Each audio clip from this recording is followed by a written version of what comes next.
Ladies and gentlemen, cats and dogs, welcome to the Seeker's Guide to Twisted Taverns, the album listening party that we're doing today. It's one of the few streams that I've ever done on this channel. Hopefully it works out. It's been a long ride. I'm really happy to see people finally getting all their products shipped in to get the actual book in their hands, which I have back there if you can see. Hopefully you can. And hopefully you can hear me, or this will all just be a really awkward, silent ramble. I guess without further ado, let's go ahead and introduce the composer of this album that we'll be listening to today, John Theodore. Let me move that over, and we should be peachy. Hello and welcome. How's it going? It's going good. How are you? I'm doing excellent, man. Thank you. Awesome. So, what do you think of the project? Being a part of it. This was, I think I've told you multiple times, but one of the most creatively fulfilling projects I've ever been a part of. So it is awesome to hear. I am extremely excited for everybody to hear what we've all come up with. And yeah, man, it's been a blast working on this. Absolutely. So essentially the way that we're going to run this, we have 16 different tracks for 16 of the 17 different taverns that are in the book. We'll go ahead and listen to one of them after I describe what the tavern is that it's based on, and then we'll hear John's thoughts on how the composition went, kind of how he handled the project, and any unique aspects to that particular track that comes up in natural conversation. I guess without further ado, we can just go ahead and get started. How's that sound? Let's do it, man. All right. So the first one is the first tavern that I wrote, and it actually kind of became the template of all the other ones. This one is called the Wizard's Watering Hole. It's kind of just a weird, wacky, incredibly high magic tavern where everything is as fun as it can be, and a little too magical. There's a strange secret as to why everything is as fun and cheap and wondrous as it is. But let's go ahead and listen.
And we're right back.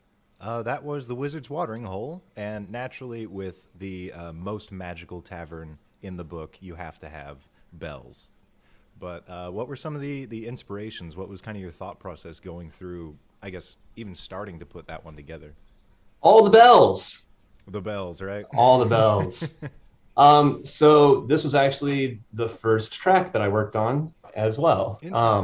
Interestingly enough. And with this one, your description of what the tavern was and kind of what was going on in the tavern really helped propel where the track was going to go. Mm-hmm.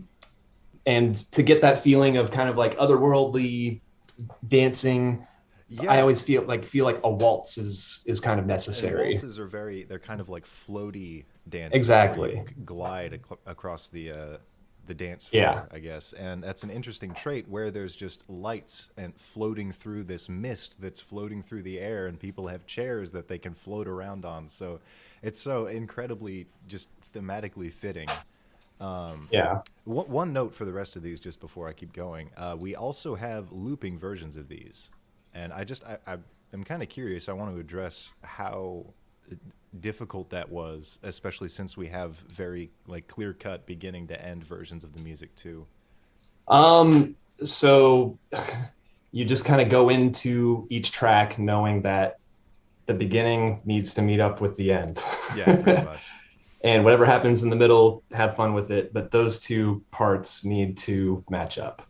And me and my mixing engineer, Toby Mason, had some fun trying to figure out where those points would be on a couple of the tracks. But for most of them, I would start with the idea of, okay, this needs to loop. Let's start it either simple or maybe with a pad just so it seems seamless. But I don't know. This track, the instrument-wise as well, we had Kristen Negus play on this, who's a woodwind player, and she's played on things like Ori and the Blind Forest. Really? Yeah, she played on a lot of Austin Wintory stuff. So she's just heavy hitter woodwind player extraordinaire. Absolutely, yeah. And had her on this project. So that was her on the clarinet and the oboe. And then I have a nyckelharpa, which is a Swedish fiddle, and that's in there too. And man, it was just such a fun track to work on. I really love this one. That's really cool. There's always kind of an interesting thing where for people who don't make music, or at least for myself, I never, when I listen to music, I don't actually visualize or fully realize that each and every part of that piece of music is being performed actively live by someone who's a professional with that instrument. Because we're kind of moving into a more techno era where you can, we have synthesizers and stuff where it's a full different format that kind of plays itself.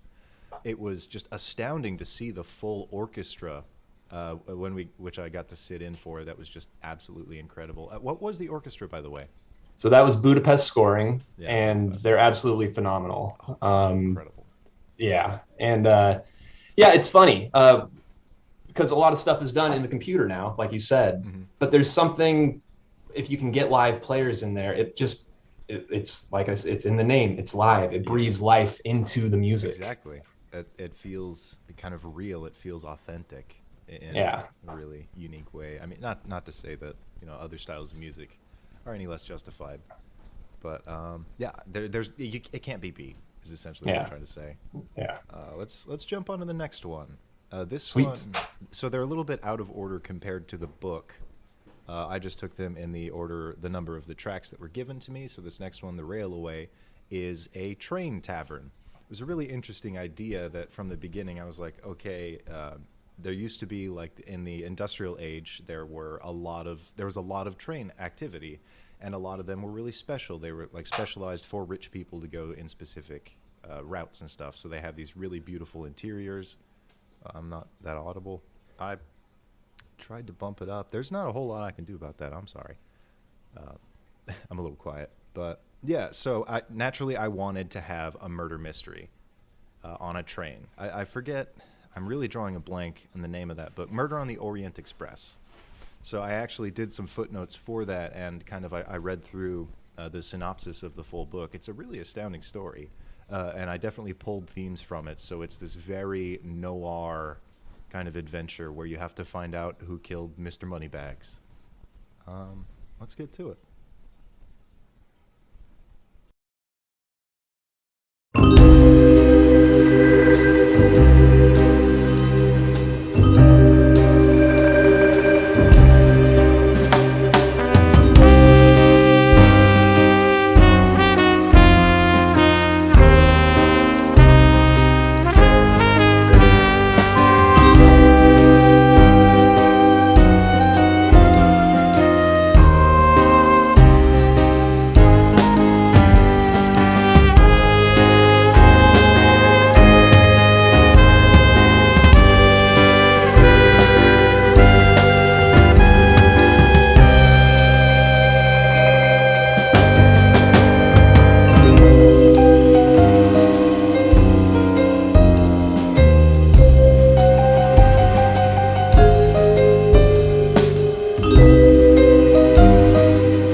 All right, we're back. Sorry, the transition takes a little while. OBS is slow. I did turn up my audio a little bit. Hopefully we're all around the same loudness.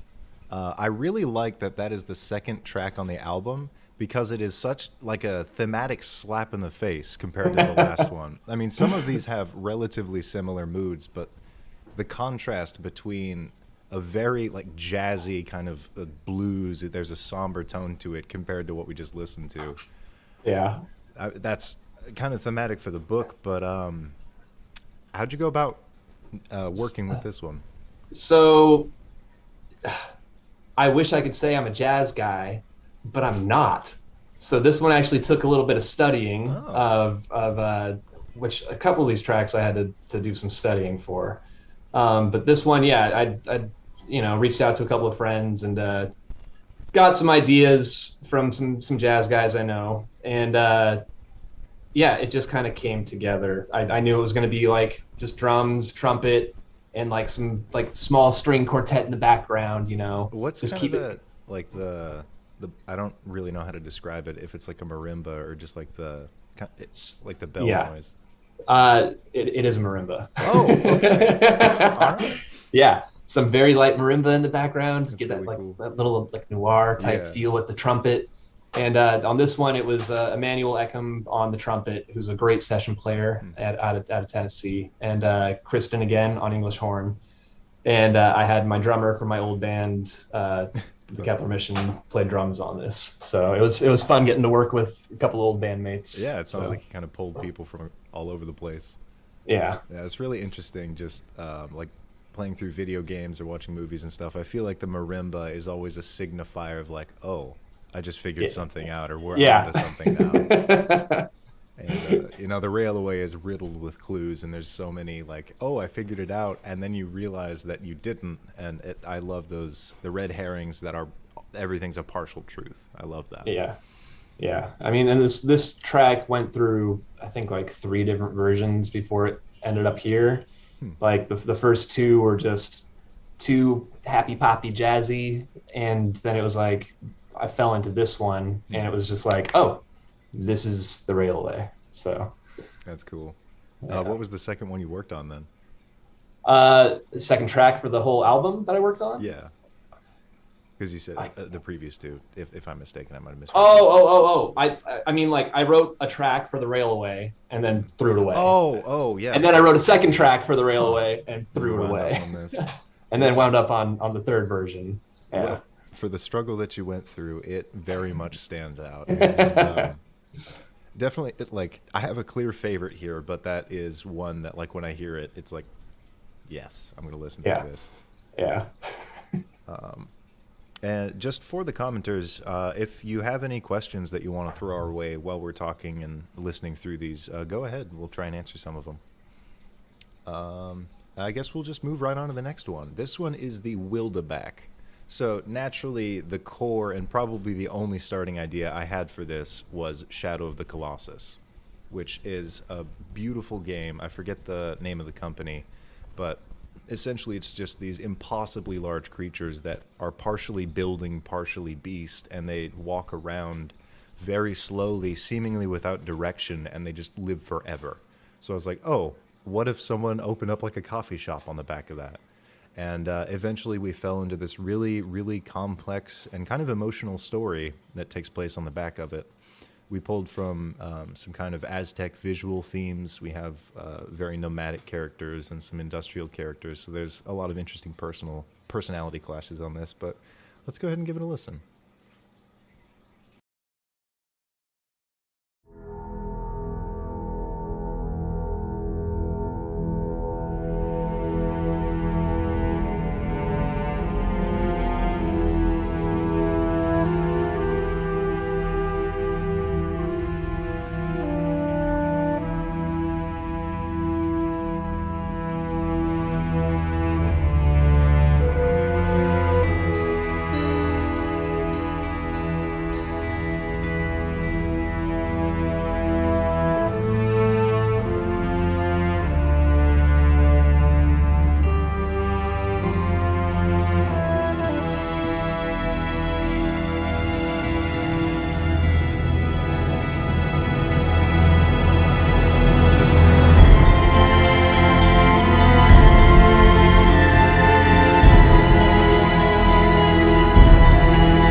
And we're back.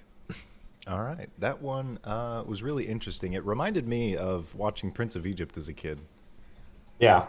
But So this one, like you said, you gave some notes of like, Shadow of the Colossus, and immediately it was like, okay, giant, big, yeah, sweeping strings, exactly.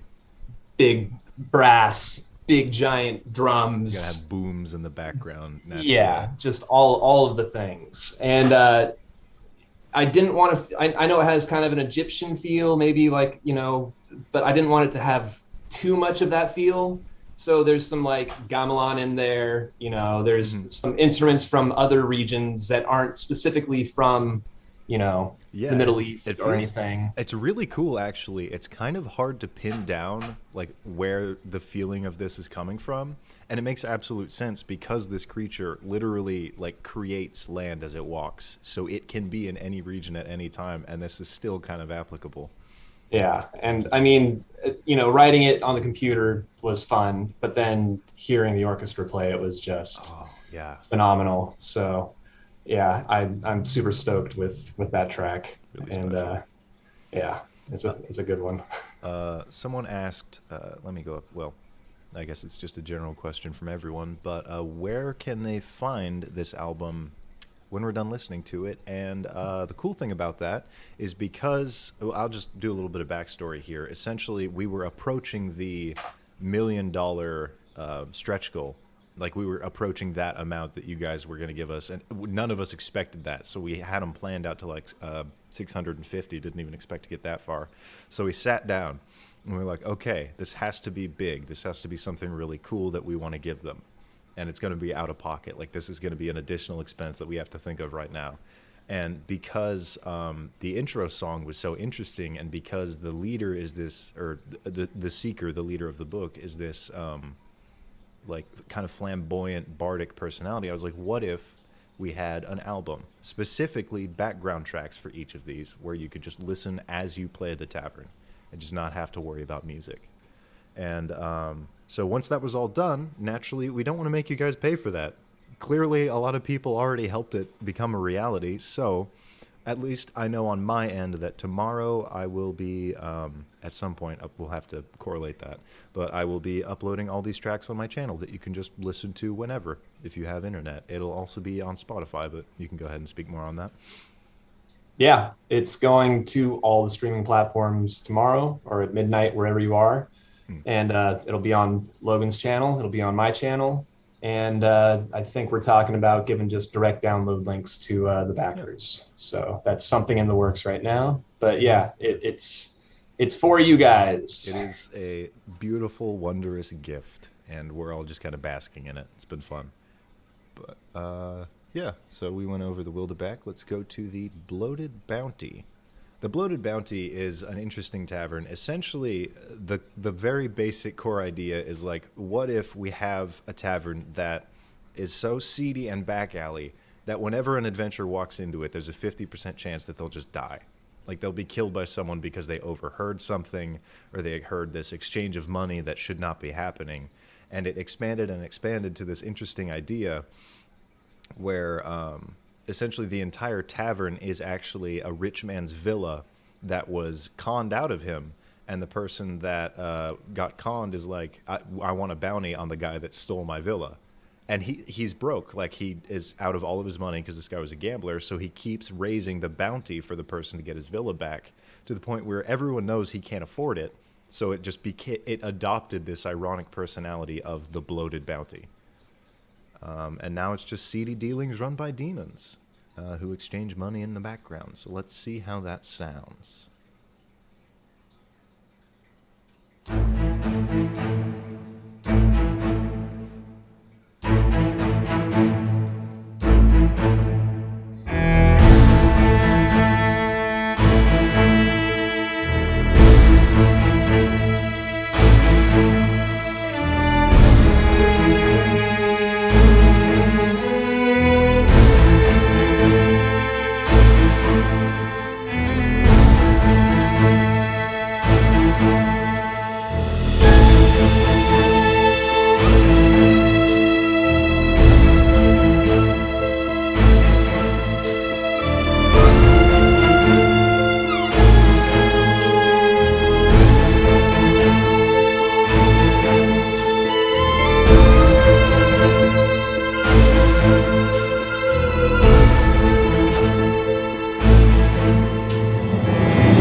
All right. Welcome, the other half of the audience. So I did a little oopsie.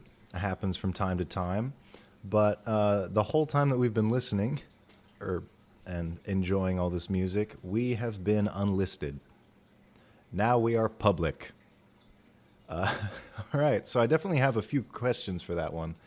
But just a quick note, we are listening through the Twisted Tavern's full album. We are on track 4, so we've got a while to go out of like 16. People are going to be filing in for a little bit, or that's the bulk of them. We'll see.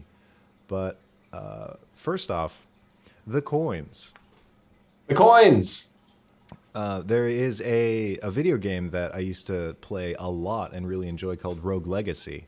And they used a lot of unique sounds like that, especially coins, because you run around and collect a bunch of stuff. And I always wondered like why people don't use more unconventional instruments in music. So I'm curious how. I mean, obviously it kind of becomes musical, but how did you think of it, and how was it done? Well, me.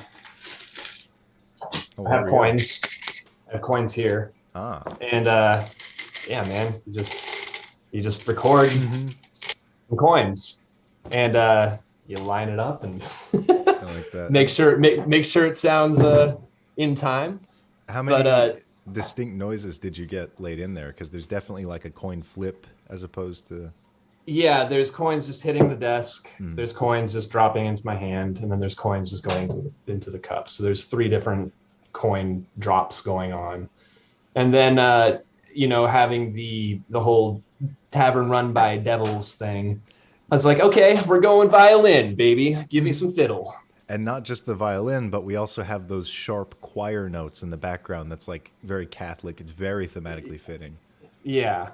So I just wanted, like you said, the tavern just feels seedy and just and so we got these digging cellos. And then my friend Darren, she's just an amazing cellist, and she laid down just a beautifully gritty passage of the cello. And it was just, I like that track. Yeah, no, it definitely stood out. Like immediately I was like, I forgot about this one. Because, I mean, they're all so unique because the tavern ideas were meant to be really diverse, but it's so cool to see, like, it's a clearly uninspired work, which is to say, like, they're not all the same, or it's not like, this is my identity as a musician. You're clearly exploring these themes fully, and I think it's super cool. It works out really well. Yeah, and speaking on that was one of the challenges for this project for me as a composer, because I'm used to working with long form film or something where that you can build a theme and have it play throughout the entire thing. This was 16 completely different themes, where it's like one of them could be a whole movie. Yeah, it's like, okay, time to wipe the slate clean. We're doing some back alleyway music now. Go. So it was super fun but challenging, Yeah, absolutely. I had a couple other notes, but I completely forgot them when I realized that we were practically not live, but here we are. Hi, everybody. Yeah, hello. I think we were sitting around 60. Now we're at 133, so welcome in. I guess as a gift, we'll play the next one. So this one is the Dancing Horse. And for those of you who probably recognize immediately, it is a parody of the Prancing Pony, which is the tavern where Gandalf promised to meet the halflings, and then he did not because he does his own thing. So we pulled a lot of themes and a lot of character parodies from just Lord of the Rings, kind of inspired partially by the films, partially by the books. I know the writer who worked on this tavern had recently read through the books, so they had a real heyday coming up with a lot of just the cute little quests and storylines and stuff. But yeah, let's get to it.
Man, they really held that note at the end there, didn't they? Just to be clear, just two questions. One of them is just a note. The clear inspiration is intentional.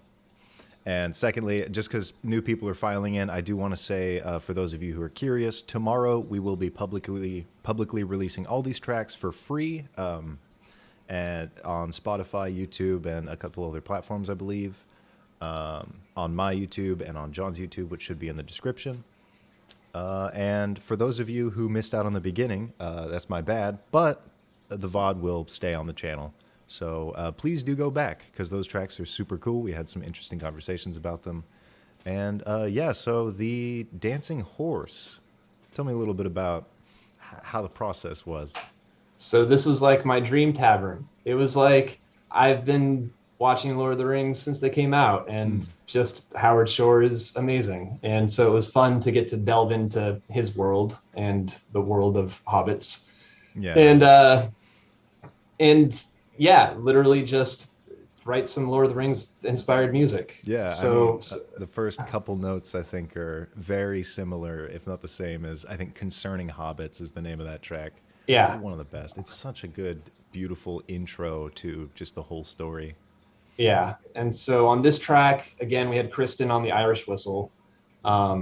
She just kills it with these like otherworldly flutes and stuff. And you said that she worked on Ori in the Blind Forest, and Chicory was a big one that she just did. I listen to that soundtrack while I work. Yeah, so she's everywhere in the video game world, and now she's everywhere on this album as well. And then I had my buddy Graham on the fiddle again. He played fiddle on that last track as well. And then myself on the nickel harpa again. And then the string orchestra, just bringing it to life, especially with that end, really just lifting it all up. Oh, and yeah, the brief moment where it feels kind of like a parade is going through just outside the tavern, or where everyone's clapping. It's like there's a celebration that happens briefly, and then you're just kind of relaxing in the tavern again. That's really cool. Yeah, so I had a blast writing this one. It was who was on brass? There was no brass in this track. Oh. No, it was just the string orchestra and that Irish whistle. So yeah. It was the illusion. It sounds like there might be some brass, but that's just the cellos in the background and the bass just holding it down. Yeah. For those of you who also didn't hear, we're taking a few questions in the comments if you have any interesting ones. Hopefully, if you hold them between the music tracks so they don't get lost in people commenting on each one of them, that would be nice. So yeah, the next one is my favorite tavern. As I said before, these are out of order compared to the book. This is Poor Larry's Tavern. And it is just the most tragic story I could possibly come up with. It's the most well-intended guy who has a loving, beautiful family and runs a small business, and he wants to keep his business alive and keep his kids healthy. And in doing so, he essentially, it's a lot like a Grimm's fairy tale, where he meets a witch who offers essentially that, like, you can have all these things that you want under a few conditions that seem very mundane, and eventually they become an immortal curse. As his life falls apart, the tavern falls apart with it, and he cannot leave because it is his job to keep the tavern going.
And we're back.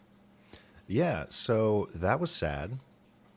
It gave me a very similar feeling. I mean, the tavern is kind of a similar just theme to Lemony Snicket's A Series of Unfortunate Events, a movie that I really liked as a kid. But yeah, what were some of your thoughts going through designing that? Because it's really interesting just to design sad tragedy. Yeah, so I would sit at my piano at night for like a week when it was just dark and quiet, and just start playing. And a lot of the way I write is just like I was telling you earlier, just throwing shit against the wall and seeing what sticks, and just kind of improvising until something falls into place. And I definitely took some inspiration from Danny Elfman. He likes to do these. Oh. He does these like a minor chord, and then he'll just take that minor chord and move it up a half step, but it's still minor, and it gives this really discordant feel. And so that's what this is. It's just literally just it's kind of like dissonant.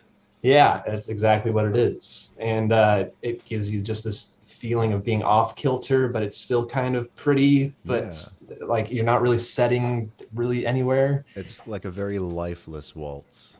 Yeah. And then just had fun layering some stuff in there to make it a little bit more eerie. Yeah, I really like the end of kind of that ad-lib note where there's a pause between like da-na, na, that last note at the end that leads into the tiny little closing melody.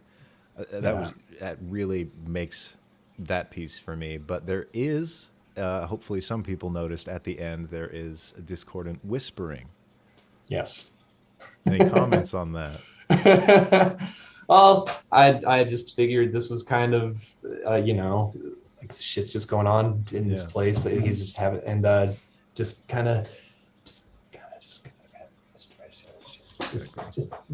whisper. Just like cartoon whispering where he's just like, pss, pss, pss, just not real words. Yeah, just whisper.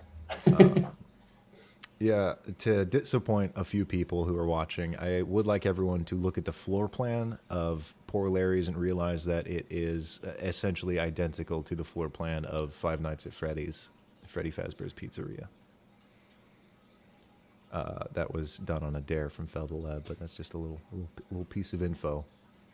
And yeah, the tavern has kind of this quiet, deep, eldritch theme in the background of it, where it's actually a lot more dangerous than it comes off as. So that whispering is very implicative of that, especially people who are visiting and just see this sad tavern, and then hopefully through that loop they'll kind of get the feeling that something's wrong if the tavern itself doesn't already do that.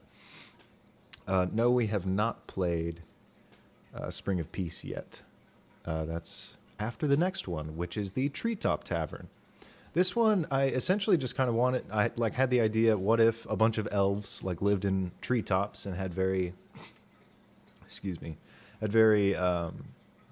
kind of carefree lives, and they wanted people to stay out of this forest, out of these woods, but people kept coming through, and no one knows how to deal with the wild world when they're coming from more civilized areas.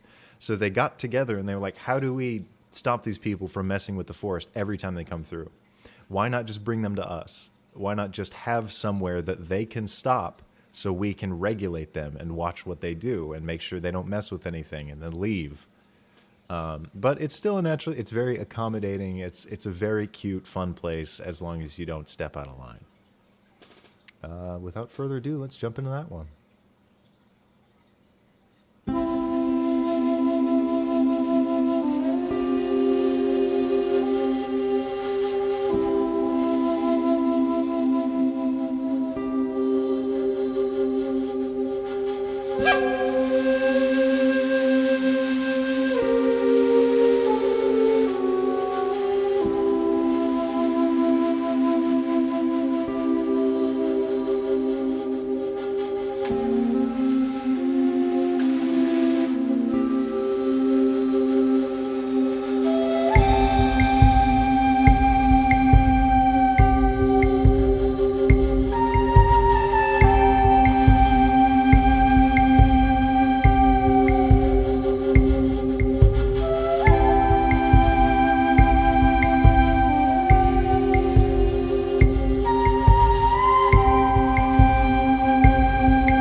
Back again.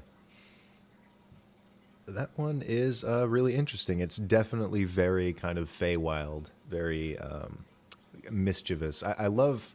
It clearly sounds like a lot of wood instruments. It is all wood instruments. All wood instruments. Okay, that was my hunch. Outside of the cricket, which is a flesh instrument, or that is chitin, I think. Yeah. I forget whatever.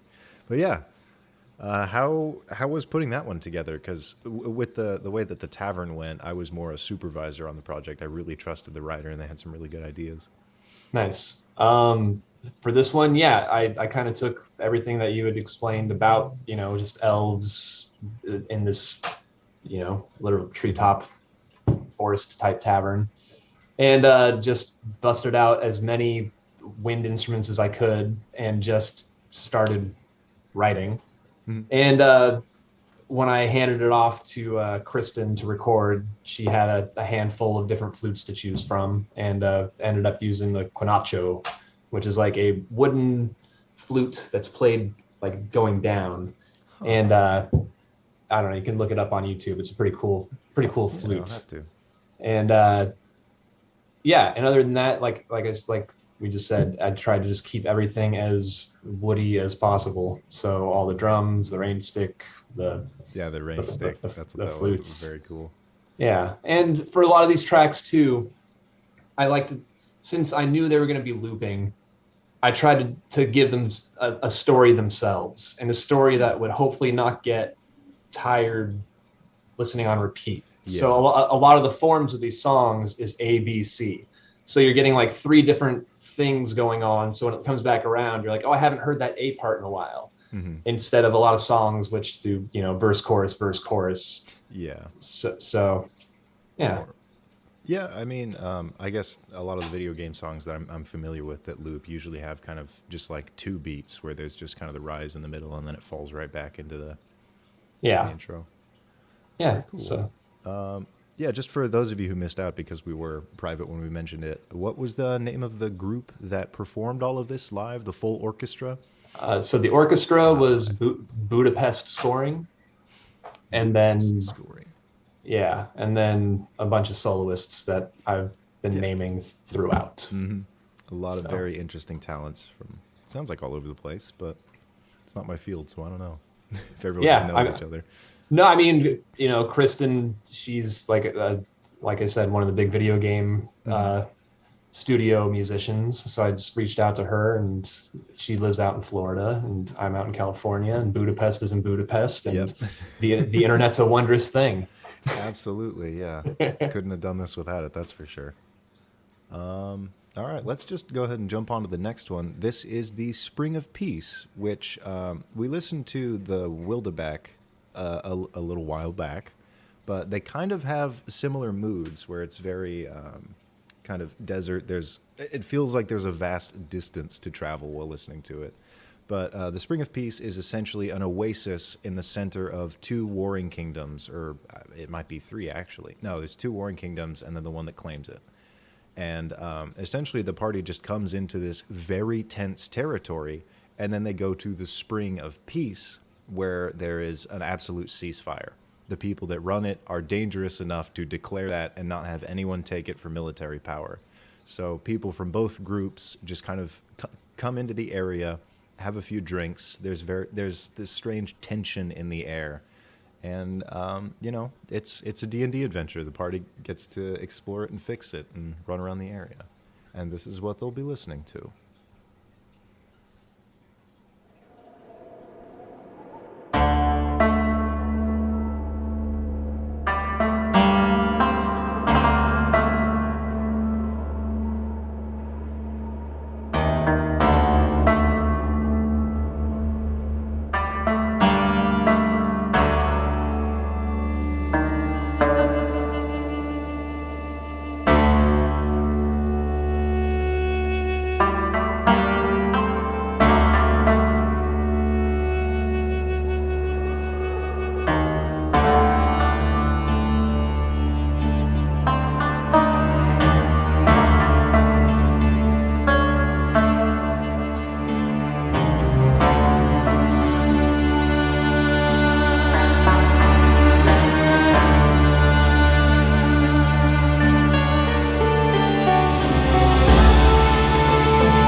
All right. So what'd you guys think? That one's really interesting. I know the vocals definitely are kind of the major emphasis of that piece, but how was it putting that together? Uh, this one was a little difficult starting. Okay. Like I said, I studied a bit before I would write some of these pieces, especially when they were dealing with more of a different culture. I Yeah. wanted to make sure that I was doing it somewhat justice. And so I spent about a week, maybe a week and a half, just reading over some music theory stuff about, what type of scales are used, what instruments are used, how they're used. And I ended up just kind of throwing everything in the kitchen sink in as this one with as far as instrument wise. And I happen to be really good friends with the singer. Her name is Hilla Plitman, and she's a Grammy-winning soprano, a classical trained soprano. Yeah. And she makes an appearance later in the album. I But think I know which one. yeah, and when I reached out to her to work on this project, and she heard this song, she's from Israel, and she just Oh. and she came to the studio with just the biggest smile on her face. She's like, "It reminds me of home," and I was like, "Sweet." I kind of did it. Yeah. No, that makes me really happy too. That's awesome. I did not Yeah, know that.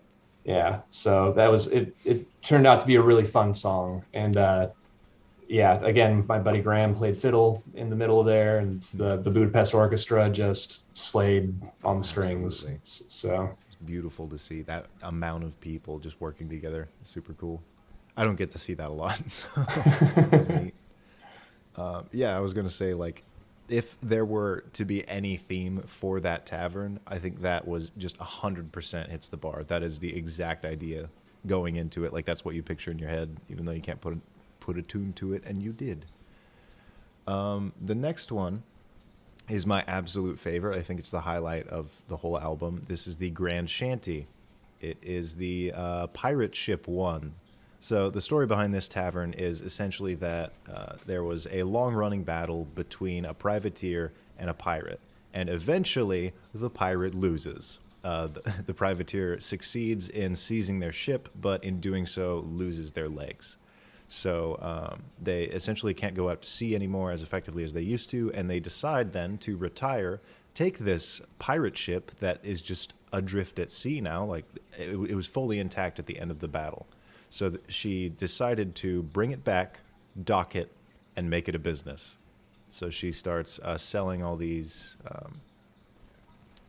food and drink at the location. But one of the major notes that actually shows up in the piece is that the ghosts of the pirates that were all killed in the battle, every dawn and every dusk, they appear, they manifest, and they start singing shanties and going about doing these invisible tasks because they don't know any better. And everyone who's at the bar is just having a good time because suddenly there's a bunch of people around them singing songs. So let's get into those.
Yeah. So I think we were talking earlier and we were kind of talking about this track. And I had tried writing my own little shanty thing, and it just wasn't working because, like I said, I feel like shanties needs lyrics or some type of like call and response. And this was, there's not any singing on it. And I was like, okay, well, what would these, well, sorry? Oh, I was muted. Hopefully that wasn't forever. Uh, Oops. No, I'm back now. That was on my end, but hopefully that okay. wasn't forever. Yeah, go ahead. People are going to be commenting. I don't know what the latency is. Oh, okay. Well, anyways, yeah, so I was like, what would these ghosts be singing? Probably one of the most popular sea shanties there are, and it's Spanish ladies. So I took the liberty of arranging my own, version of Spanish ladies. Yeah. And going through the brief, that you said there's these ghosts, and then there's this mutiny event, something happens. And I was like, okay, cool. I get to just build in this track. And absolutely does. yeah, and so starts out with just the mandolin. You can just imagine just a pirate just sitting there with just a little mandolin playing his thing, and then the ghosts start coming out, and then I don't know if you could hear it, but there's a cannon bang, and the orchestra comes in and just blows it out of the water. So cool. Yeah, I was super excited about this because it was like, okay, I get to write some huge bombastic, arrangements. And yeah. I don't think both of us were muted. I only had mine. But essentially, I just said that throughout that song, you can kind of clearly visualize what's happening at each point in the song as it goes, because there's very clear, distinct moments. You can kind of feel them rising out of the fog, climbing around the ship, trying to do these ancient tasks that they died trying to perform. And I think it is interesting, actually. It fits it very thematically that they are ghosts, so they don't fully remember their identities, and they don't fully remember what shanty they're trying to be singing. Nice. So they kind of go through one or the other and just hum along with each other in the same kind of somber tune. Cool.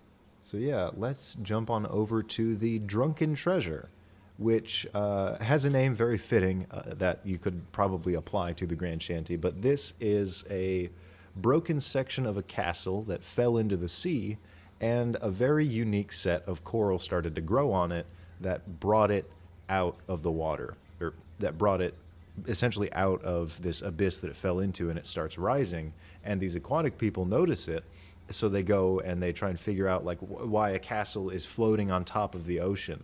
And they find these things and they start to experiment with the buoyancy and like how to activate the coral and how to subdue it. And they create this fish bladder, or a swim bladder for the castle. So they can pick any altitude in the ocean that they want to be at. So they put on some propellers and they start going through it, and they need money to pay for these experiments that they're doing as they go. So they're like, oh, let's just open up a business here. We can transport people from one place to another, and we can feed and bed them while we go. And there's a whole really deep backstory that goes into where the castle came from, why it's being pursued by a giant monstrous creature. If you watched the Tavern Crawl music video, you see the giant creature's eyeball outside that the seeker comments on, and that is the thing that is pursuing this tavern.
we're back again, and this time I'm not muted.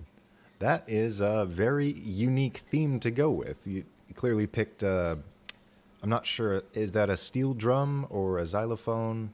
It's all of them. It's steel drum, marimba, and xylophone. Awesome. Okay. And it's unfortunately not a real steel drum. It's a sample. I know. I played steel drums in college, and I was part of the steel drum band at Cal State Northridge. And my buddy actually, after that, bought his own steel drums, and I reached out to him for this project, but he had sold them a couple of years ago.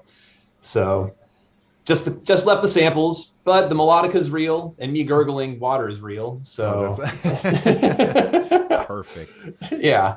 That's fun. And this one was a little challenging to try to get the tone right. I didn't want it to be too happy under the sea vibes, but at the same time it is under the sea, so it's like, okay, we can have a little bit of happiness in there, but for the most part try to keep like I don't know if you can hear the creepy, like the metal bending and like the sound of like a dolphin or whale outside.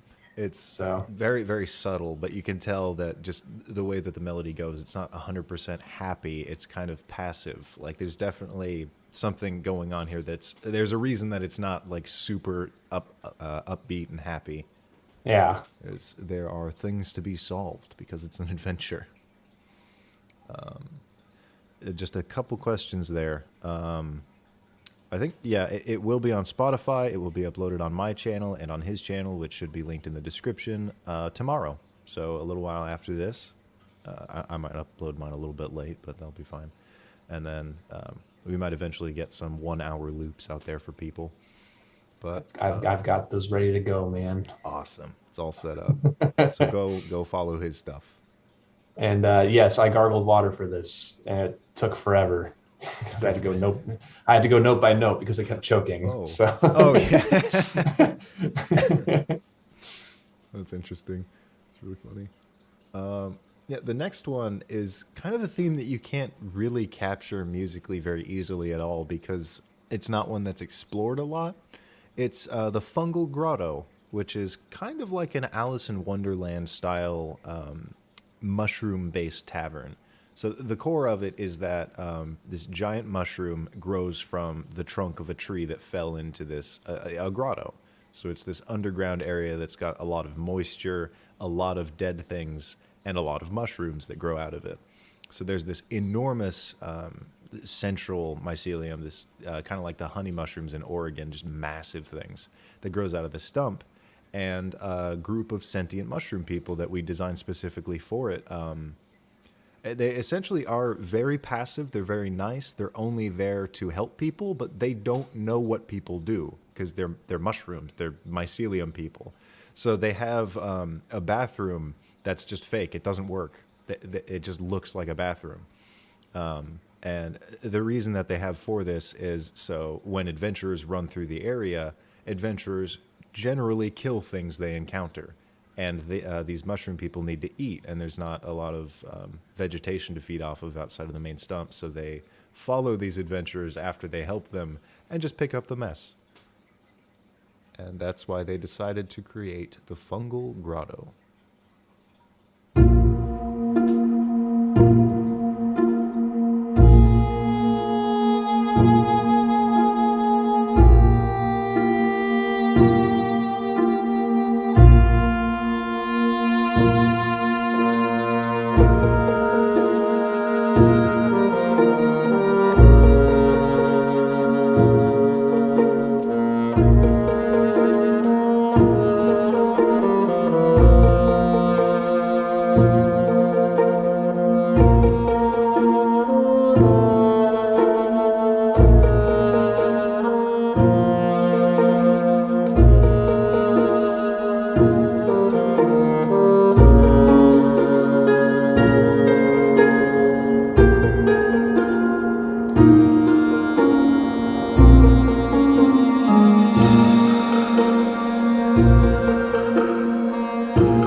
Well, it seems like the viewers were really keen on picking that one apart. They caught a lot more than I ever would have. Is he right? There was a jaw harp in that? That's what that was? There's jaw harp in there. Huh. And yes, bassoon. Yeah. So, Yeah. what was it like putting that one together? Because it does pull from some very interesting So, resources. this one was pretty heavily inspired by Hollow Knight.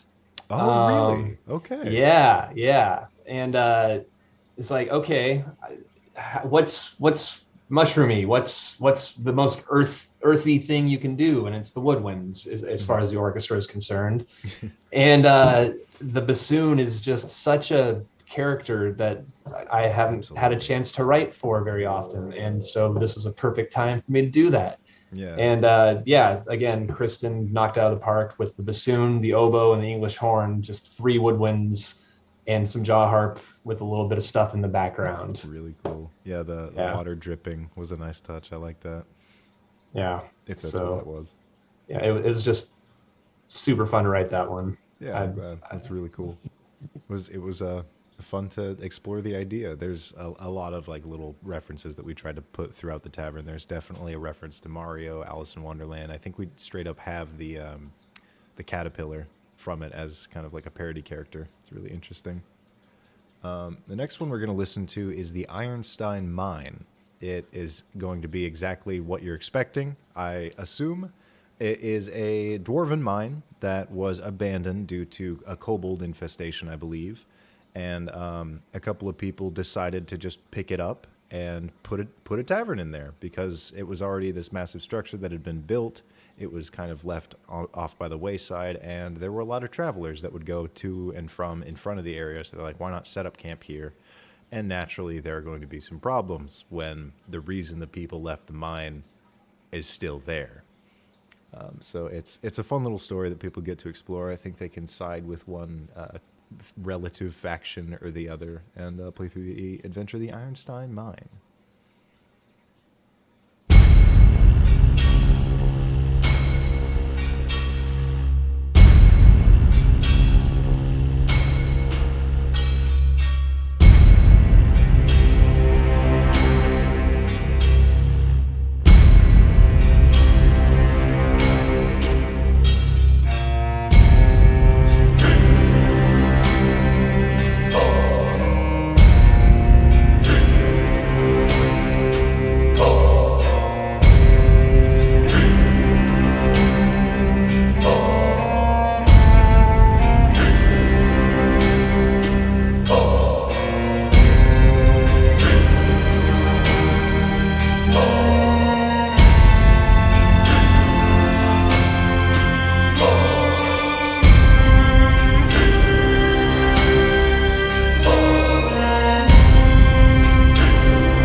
There's actually a lot more to that one than I remember.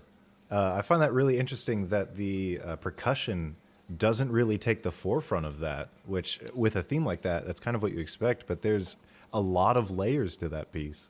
Yeah, it started with the percussion because it's the easiest thing to get with a mine. Just a couple of anvil hits, some drums, and some steel hits. Got the and then the cave walls. Yeah, and then some guys grunting. It's like, okay. But then I was like, yeah, and that's a hurdy-gurdy. Oh, really? Yeah, it's a hurdy-gurdy in there, along with just the brass section of the Budapest Orchestra. Just, the contrabass, just the tubas, the trombones, and then, I wanted it to, in my mind, I always think dwarves have this kind of like royal feel. And so you got the little trumpet bursts in there as well, and everybody loves a good hurdy-gurdy. Yeah, how did you get the, or I guess normally how do people get just like the mining percussion? What instrument is that? An anvil, like in the orchestra, it's literally just like an anvil. Chunk of metal. Yeah. That's cool. Yeah. I did not know that. Yeah. So the next one is the Dungeon of Darkness. Now, this is a really interesting tavern. It's kind of hard to describe. So if you were to approach it, it is this very welcoming, just kind of a nice diner to go to, like a Black Bear, but it's run by undead.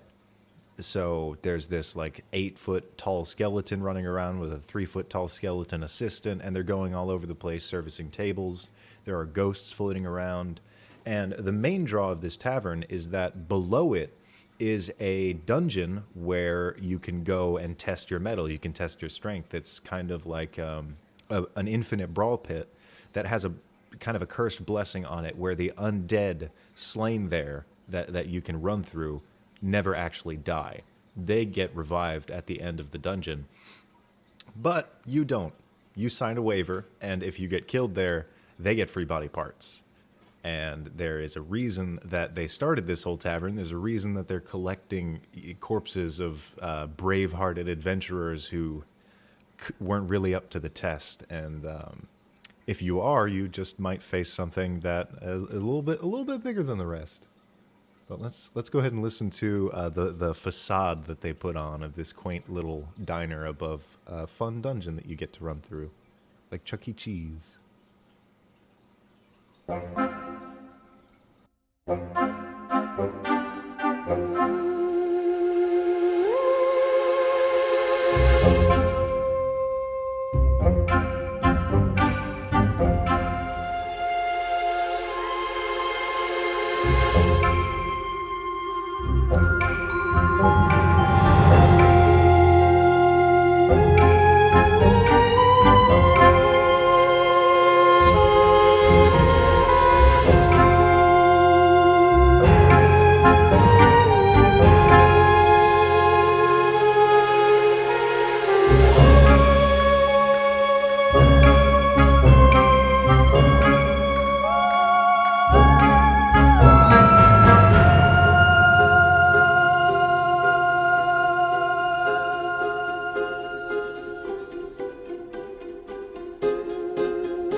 I have not given that one a good lesson before now. That was really interesting.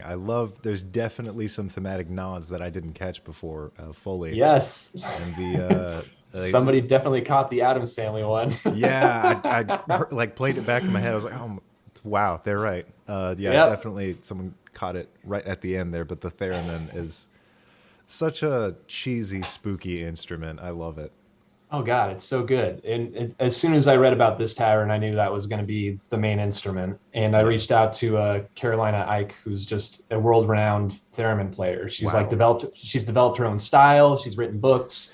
She's absolutely phenomenal. And so that's her playing the theremin on this. Wow. And yeah, it's like okay, it's kind of campy, it's kind of fun, and yeah, had to throw in a little nod to the Addams Family in there, a little da da da dum, like going into the part. I don't know. It was just Yeah. I had fun with this one. It was just It's a fun little tavern. It's a silly little concept that I think plays itself very well.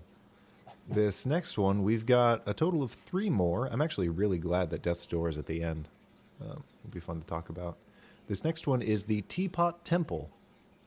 It's a really interesting idea that we got to explore. I think the writer that I worked with doing it, he only did 1 or 2, but I love the work that he did. We got him like halfway through through doing the project.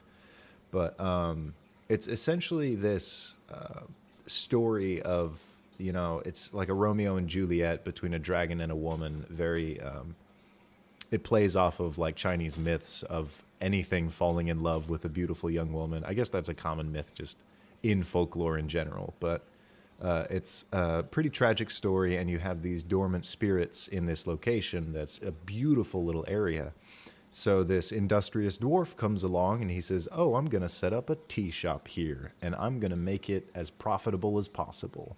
And that really upsets kind of the local, just the way that the area has been affected by its history. It's a really fun story. I don't remember the specifics of it, but it was a lot of fun when I was doing it. So let's listen.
There's something about string instruments that just kind of puts you at peace.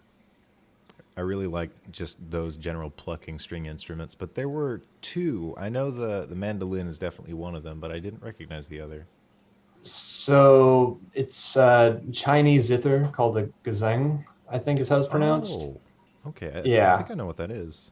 yeah. And then the eru is the bowed instrument, and Steve Chu played the Oh, eru yeah. on That's that. the lap instrument that you like lay over Because your lap and pluck at the the guzing. gazing, yeah. Yeah, And sorry. then at the end there's a pipa, which is another like little plucked kind of like guitar looking thing. It kind of uh, kind of similar to the last song on the Incubus album, that song "Floating Down the River." Oh, I haven't listened to Incubus in forever. It's a great band. Well, yeah. So yeah, this was a fun one to write, and just kind of peaceful. Yeah. You know, I think I don't that know. Everybody's talking about tea, and yeah, yeah, tea is peaceful. So it's very much the kind of the tavern where you go to when you don't have anything to do or talk about, and you just kind of want to be just zen. It's yeah. a really nice place. But of course, you have angry dormant dragon spirits. The next one is our Norse Tavern by the Frost. I gave this to a writer who was super energetic about the concept because they had just read a bunch of Norse lore. And the book that I have that has all of these Norse legends has very clear influences that the person who was writing it doesn't really share the passion or interest. So it's kind of disappointing. But so I don't know as much about Norse mythology as the writer who addressed this tavern, and they have so many different, like each of the characters is thematic to a Norse god, and a lot of the side quests and the general backstory and the conflict with frost giants, it's so present, and I think it's super fun to read through, and I hope people have a lot of fun playing this one. This is By the Frost.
They are, yeah. And Hey Lung was another big inspiration. I don't know if you've listened to them, but they are absolutely amazing.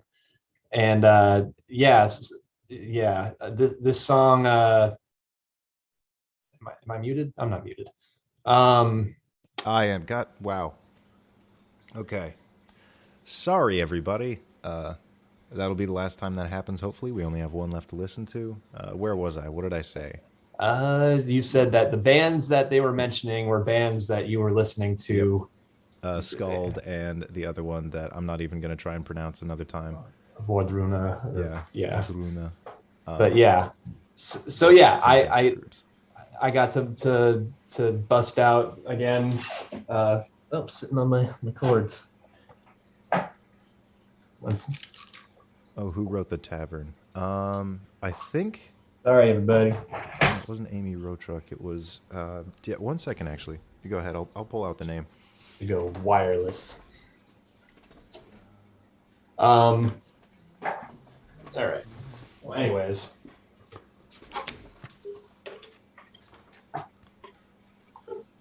Well, that is a piece of art. So this is the Swedish Nyckelharpa, and it's not actually used in any Viking music because it was created after the Vikings' time, but a lot of these bands still use it anyways because it has amazing drone notes, and it's got like 12 resonant strings under the 4 main strings. I don't know. It's a beautiful instrument, and it was fun writing a song for it and layering it with some Tagelharpa and some other traditional that is so cool. Viking things. To the best of my knowledge, Kimberly Pauley wrote that. She is a children's book author. I believe she has a book recently that got approved and is being published. I don't know the exact status of that, but go check her out. Nice. They're all credited in the front of the book. Yeah, okay. Being muted kind of threw me off guard. I think we're just going to jump into this last one here. And then I'll address the question that just popped up, but we'll get there when we get there. This one is just a beautiful piece, but this tavern is incredibly unique. And the struggle with tackling a tavern, it's called the Tavern at Death's Door because when you die, that's where you find yourself, at death's door. And between you and the afterlife, sometimes this tavern just wedges itself, and you visit it, and you get to interact with these people from different walks of life, from different time periods, because death is kind of a singularity. So we pulled different characters from, modern times. There's a future. I think there's an android in there. There's a couple of references to characters that I played in a live game. It's a really good time, but the main problem is that when writing a tavern where everyone's dead in a statistics combat game, you can't kill anyone, so you can't fight anyone. And that's a major part of D&D, so we warped around it to where you can play puzzles and board games with the people. You can tell stories, you can swap things, you can go out and hunt for berries that you don't need nutrients, but it's intentionally redundant tasks. And of course, you can challenge death to a game and get a second chance. But this is essentially what it's supposed to sound like according to this book when you die.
That babbling brook noise at the end of that was my fish tank. That was not part of the song. But yeah, so that was a beautifully haunting melody. And I remember earlier you did mention that you had some clear inspirations for this track specifically. Did. I had played a game a while ago, and when this tavern came up, I immediately ran back to it. And it's called Everybody's Gone to the Rapture. And if you haven't played it, I recommend it. It's not really a game, it's more of an experience where you're kind of walking through an old, like abandoned town in somewhere in England, and everybody is gone, and you're kind of figuring out what happened. And the music in that game by Jessica Curry is just beautiful and heart-wrenching. And I was like, okay, I want to write something that it kind of feels like that, where you're in just like a perpetual state of unknowing. Like, it feels very much fitting the theme of the tavern. Like the listener hasn't. It's not that they haven't accepted that everything is gone and that it's over. It's that they don't even realize it, which I think that's an interesting just feeling I get from it. Yeah, and then getting to lean on Hilla and her vocals was just, I mean, being in the studio with her is just an absolute pleasure, and hearing her sing. And and yeah, I wanted to keep it kind of, it would, I don't know if you notice, it kind of goes from a minor to a major kind of key change, like throughout, where you're never really sure, is it happy, is it sad? It's kind of like the Taverns, like what's like forlorn. It's a mixture of two moods for sure. Yeah. And then again, my friend Darren on cello in the beginning, and then the Budapest String Orchestra just in the background, just absolutely. That was helping it. Beautiful to be able to listen to that being actually performed live. It was amazing. Yeah. So one quick question to address. There is a remaining tavern called the Daydream, and that tavern is essentially an amalgamation of the idea of a tavern. It is an infinitely sprawling, transcendent concept that you can run through forever, and every room is going to be different. Every room is going to have a different theme. And I honestly, just when putting the kind of the notes for this track together and giving it to John, I realized that it wouldn't really be possible to put a track to something that kind of is naturally undefined. And in the context of the book, it's also a very different, it's just written completely differently. But I believe they gave it to you and you got started on it a little bit. Was that my bad, or how did that happen? No, they asked, so the team over at Ghostfire, when I submitted the album of 16 tracks, they came at me at the end and just kind of asked, where's track 17? And I kind of stared at them in horror, like, oh my God, I didn't know there was a Tavern 17. And I'll take that one to the foot. That was my decision. We could have had it. I just didn't think that I don't know. It feels very out of place. Yeah, but I didn't get very far in working on it before everybody reached out to me and said, don't worry about it. Yeah. Like, okay. Cool. We got 16 good ones, I think. Yeah. Well, before we close out, I do have to mention that in like a little over a week, we have our next project, and that is the Sunken Isles, which is a really interesting project that you actually helped us with the trailer in the composition with that, so that'll be equally beautiful, and that'll come out with the launch. I'm actually really excited to see just the way that video turns out, because it's such an interesting concept, and I think it was played very, very well. But if you guys want to check that out and get updates on that, that is right there in the description, just sunkenisles.com, or you can go to the Ghostfire website. And I have a little note here from somebody. I'll just go ahead and read it out loud. If you back a physical pledge tier within the first 72 hours, you get a player journal for free. And that's actually going to be super useful because the adventure takes course over 20 specific weeks, with players leveling up at the end of each week. So you go from 1 to 20 in just 20 sessions. And a major part of this, which is why you're going to need a notebook and a journal to keep track of the time that's passing, is because the game has branching paths. So each week you start and you realize that there are 2 things that are happening right now, and you have to pick one, and there are consequences and there are rewards based on what you pick that you don't know going into until you're done. So it might help your GM just to go ahead, if you are going to back it, get 72 hours, that first little time frame there, so we can boast it, and you get an edge on this super cool adventure that'll be coming out very, very soon. We are approaching almost exactly 2 hours. That was a really effective stream, don't you think? Went by fast. Yeah, it did. I was mesmerized the whole way through. Like we said before, all this music will be out for you to listen to individually without us doing director's commentary on it the whole time. And yeah, when you get your books in, go ahead and enjoy listening to that while you play the game. I think, let me double check my notes here, but we might close out with that. If anyone has any remaining questions, we can linger for the 5 or so minutes. Just answer anything that is burning in your heart related to this stream, not anything else. Yeah, but thank you so much for being a part of this. I didn't know, like, there's a lot of complexity in it, and I really appreciate just the passion that you had for the project. Because without that, if we had gone with someone else, I'm sure they would have taken these themes and run in a very different direction. But what you did was, it's amazing. I really, really like this album, and I'm going to be using it basically as a cheat through my videos as backing tracks, because that's what they're designed to be, so why not? Well, yeah.